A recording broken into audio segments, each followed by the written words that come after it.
यशोमती मैया के नंद लाला। चोर, तेरा इतना साहस, मेरी आंखों के सामने तूने माखन चुराया। कान्हा, कहीं जानकी और सावित्री सत्य तो ना कह रही थी? नाना मैया जी, मैंने ना चुराया है, वो आया था। मूर्ख समझती है मुझे? तेरे मुख पे लगा माखन सारी कथा कह रही है।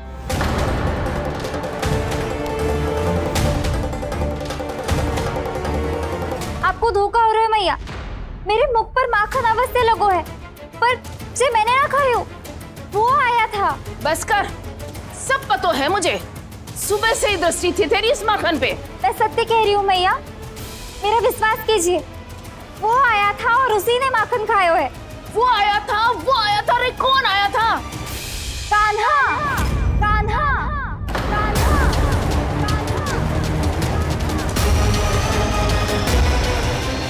देखो मैं क्या लाई हूँ। इसके लिए पकड़े जाने का संकट क्यों उठाया तुमने?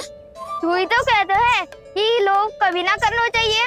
अरे ये मेरे लिए थोड़ी ना है, ये हमारी टोली के लिए, हमारे सदस्य के लिए है। काहे भगवान महाराज?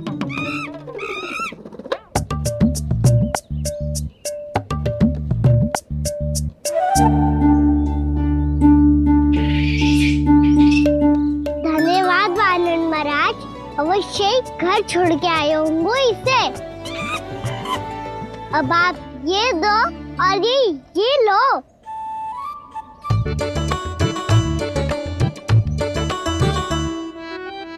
ये तो बहुत बुद्धिमान वानर है। बाल बराबर बज गया तो तनिक और मैंने बुझा था तो बहुत कुटाई हो जाती। आपको शीघ्र ही कुछ करना होगा। सुलक्षणा चाची स्त्रियों की टोली बनाकर उस व्यापारी को अपना वचन देने निकल चुकी हैं। मैंने कहा था ना, सूर्यास्त होने से पहले आएंगे, सब आएंगी। क्या होगा तुम सबको? हाँ, कोई भी कछु समझने को तैयार ही ना है। वहां वो सुलक्षणा से सभी के साथ उस व्यापारी को वचन देने जा रही है, और यहाँ तुम दोनों मेरे लल्ला पर, गोकुल के राजकुमार पर माखन चोरी का आरोप लगा रही हो। नारायण ही जाने अब क्या होगा गोकुल की स्त्रियों का। नारायण ही जाने अब क्या होगा गोकुल की स्त्रियों का। क्या हुआ प्रभु? किस सोच में डूब गए आप? कुछ कीजिए ना।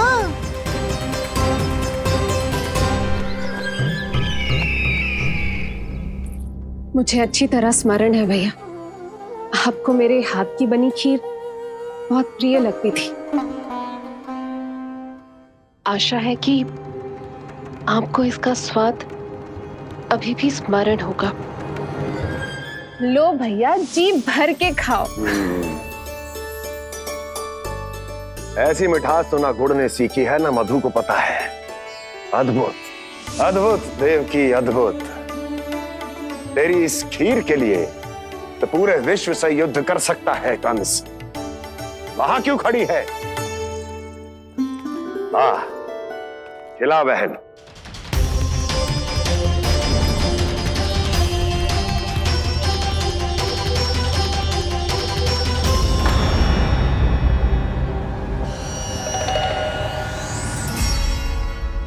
चिंता की आवश्यकता नहीं है भैया, मैंने कोई विष नहीं मिलाया। नहीं, खिला।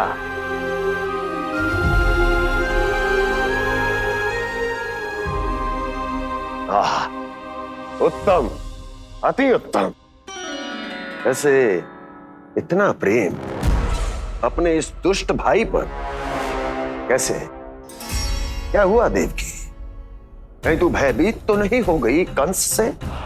या इस असहाय चूहे की दशा देखकर तुझे ये आभास तो नहीं हो गया कि अब कंस से बचना असंभव है? उस विष्णु अवतार का भी और उसके भक्तों का भी। जो असंभव को संभव और संभव को असंभव बना दे, वही तो है नारायण की लीला भैया। अरे देवकी, तेरा नारायण केवल कुछ असुरों की हत्या कर सकता है। उस असुर का क्या बिगाड़ेगा जो विकार बनकर उसी के भक्तों को भीतर से जकड़ ले। जो भक्त श्री नारायण की भक्ति में जकड़े हुए हैं, उन्हें नारायण इतनी सरलता से किसी विकार में नहीं पड़ने देंगे और ना ही उन्हें निराश होने देंगे।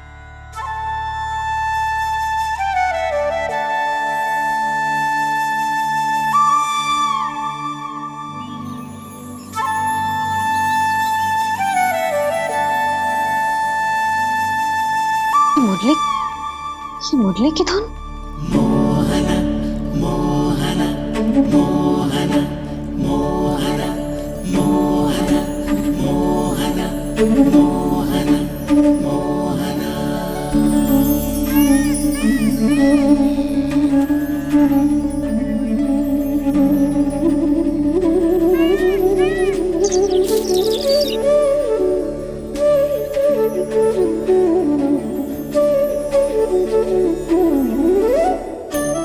सुमति, सुना तुमने? हाँ, कितना मनमोहक है जी।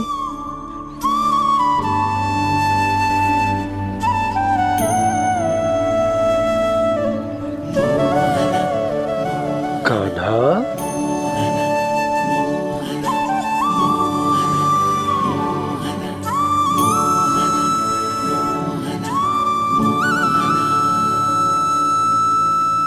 कैसी धुन है ये? कहाँ जा रहे हैं ये सब?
खीर तो केवल माध्यम था भैया। सत्य तो ये है कि मैं केवल आपको इतना बताने आई थी कि श्री नारायण अपने भक्तों को किसी न किसी तरह सही मार्ग अवश्य दिखाते हैं। नारायण उन्हें लोक तो क्या किसी भी जाल में नहीं फंसने देते, कभी नहीं। नारायण उन्हें लोक तो क्या किसी भी जाल में नहीं फंसने देते। कैसी लगी मेरी मुरली की धुन? अच्छी थी ना? आनंद आयो?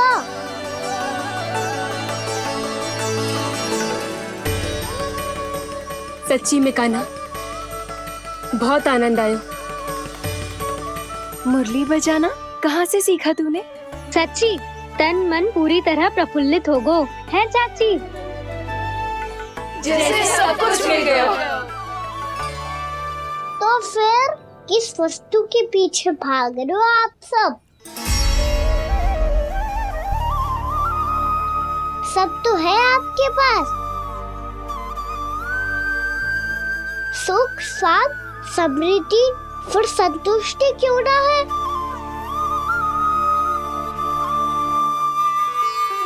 मेरा नन्हा सा कान्हा इतनी समझदारी की बात कर रहे हैं। अब जिस धन को पाने के लिए इतने आतुर वो आज मिलेगा तो सही, पर कल व्यय भी तो हो जाएगा। और यदि किसी ने बहुत प्रयत्न करके ढेर सारा धन एकत्रित भी कर लिया, तो जीवन के बाद वो उसे अपने साथ थोड़े ही ले जाएगा। इस धरती पर जन्म लेने वाले सभी प्राणियों की सारी संपदा, यहाँ तक कि उनका तन भी समय आने पर मिट्टी में मिल जाता है।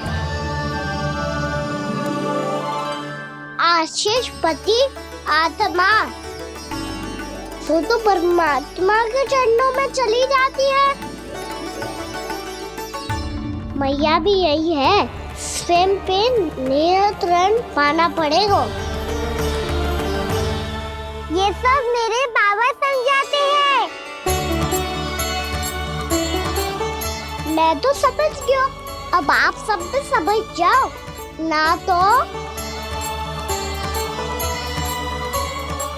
तो क्या कान्हा? ना तो लोक का राक्षस जकड़ लेगा। सब झटक लूंगा।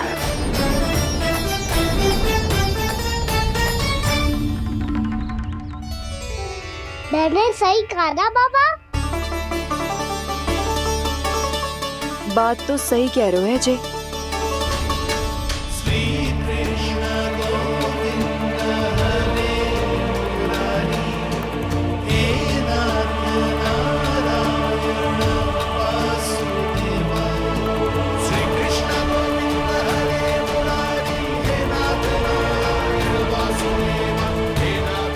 बस अब ये उस मार्ग पर चले जो प्रभु ने इन्हें दिखाया है, संतुष्टि का मार्ग।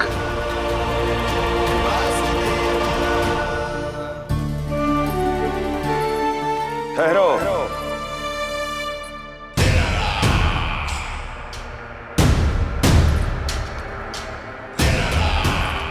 तो तेरे कहने का अर्थ यह है कि तेरा नारायण अपने भक्तों को मार्ग दिखाएगा और वो गोकुलवासी मेरे षड्यंत्र से बच जाएंगे।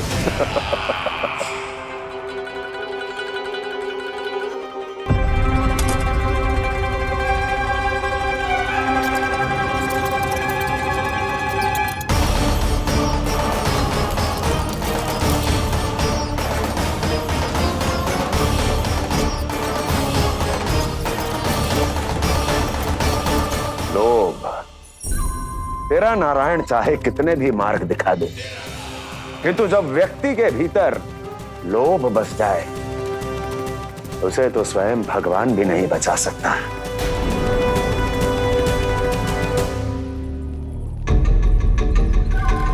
व्यापारी जी, सब वापस लौट कर आ रहे हैं।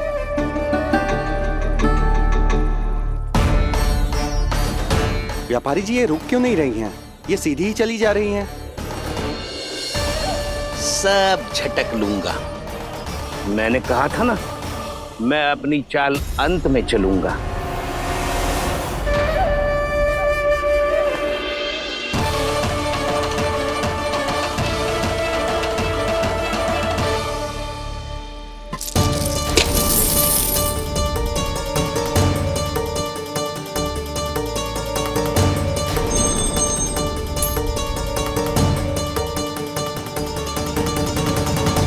सिक्कों से भरे मटके यहाँ क्या कर रहे हैं?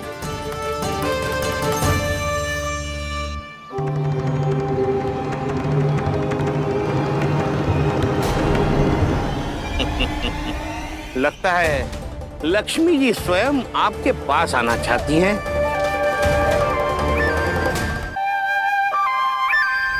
सब तो है आपके पास, सुख, स्वाद, समृद्धि, फिर संतुष्टि क्यों ना है? ऐसे मटकों में छुपा कर क्यों रखा है इन सिक्कों को? अरे पोटली में बांधिए, गोकुलवासियों को देना है कि नहीं? जाओ जाओ जाओ, चलो चलो, ये लो।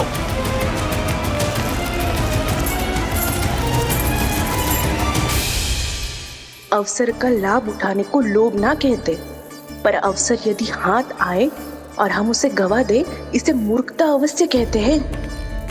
गोकुलवासी आपके साथ व्यापार नहीं करेंगे।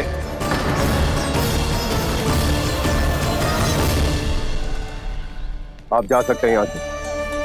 गोकुलवासी मूर्ख थोड़ी ना है श्रीमान।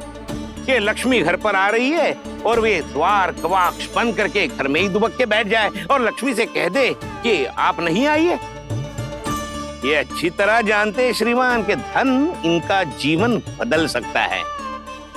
पुरुषों को सुख, शांति, ऐश्वर्य सब प्राप्त हो सकता है और महिलाओं को मिल सकते हैं नए नए वस्त्र, तरह तरह के आभूषण, जो चाहे वो। व्यापारी जी सही कह रहे हैं। उनके साथ व्यापार करने में बुराई क्या है? एक छोटी सी बात समझ में ना रही है आपके?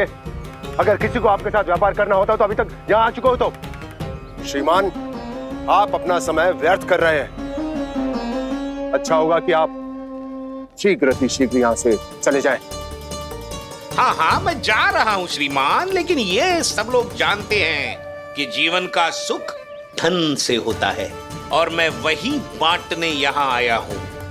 मुझे क्या पता था कि यहाँ के समृद्ध राज दरबार के लोग आम गोकुलवासी को समृद्ध होने देना ही नहीं चाहते।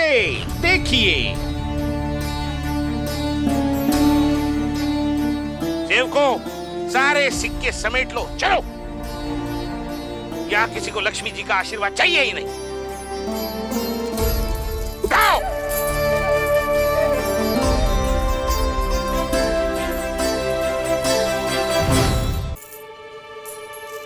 नाना व्यापारी जी, हम आपके साथ व्यापार करने के लिए तैयार हैं। हाँ, हम भी तैयार हैं। सुलक्षणा? हाँ हाँ व्यापारी जी, हम दोनों भी तैयार हैं। हम सबको आपके साथ व्यापार स्वीकार है।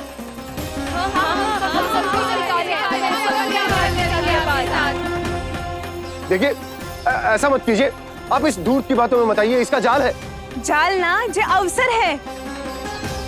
लाओ व्यापारी जी, अग्रिम धनराशि। इतनी आसानी से नहीं देवी जी। आप सब लोग अपना निर्णय बार बार बदल रहे हो।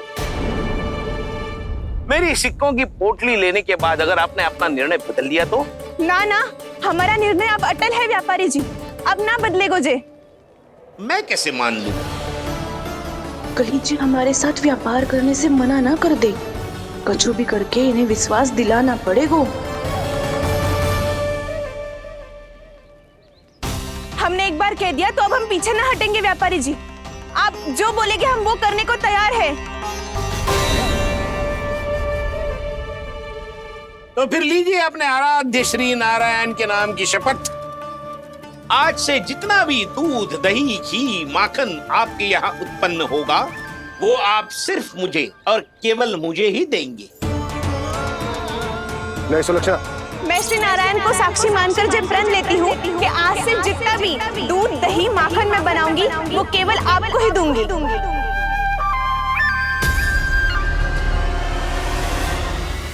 मैं भी श्री नारायण को साक्षी मानकर प्रण लेती हूँ। मैं भी प्रण लेती हूँ।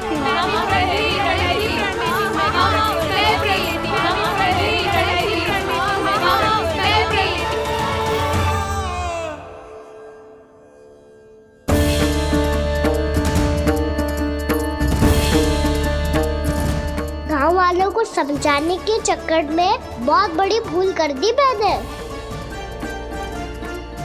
बाबा सहायता करो ना, लगता है मैया को संदेह हो गया है। मैं ना चाहता मेरा सत्य सामने आए। बाबा!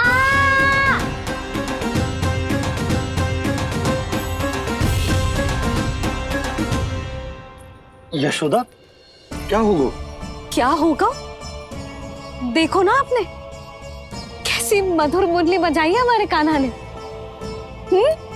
अच्छा, कितनी बड़ी बड़ी बातें कर रहा है।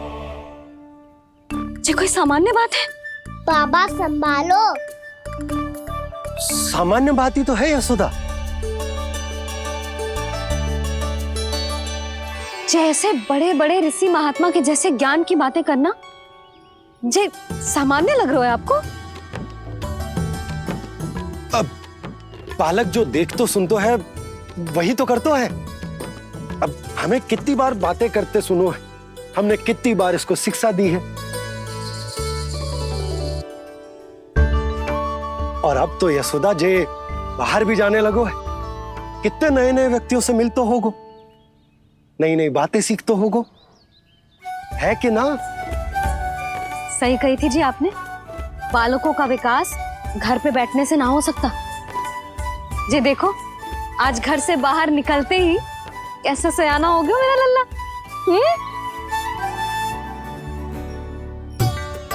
इन सब की तो मत ही मारी गई है, जो मेरे इतने समझदार लल्ला को माखन चोर बनाने पे तुली हुई है सबकी सब।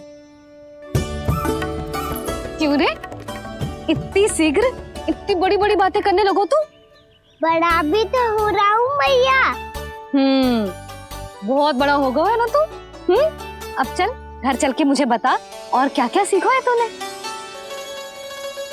तू तो बचको का ना, पर इन गांव वालों का क्या होगा? मेरा कार्य मार्ग दिखाना था बाबा। अब वो कौन सा मार्ग चुनेंगे ये तो उन्हीं पर निर्भर है।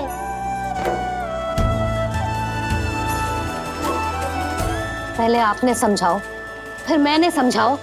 अब तो कान्हा ने भी प्रवचन दे दियो। आशा है अब उनके समझ में आ जाएगी। किसी को कछु समझ में ना आए बहू। उस दूर के सिक्कों की खनक ने सबको अंधा और बहरा बना दिया। सबने श्री नारायण के नाम का प्रण लेकर उसे वचन देती हो। अब से अपना सारा दूध, दही, माखन सब कुछ केवल और केवल उस व्यापारी को ही देंगे। जिन्हें मैया भी नहीं समझा पाई, उन्हें तो नारायण भी नहीं समझा सकते हैं।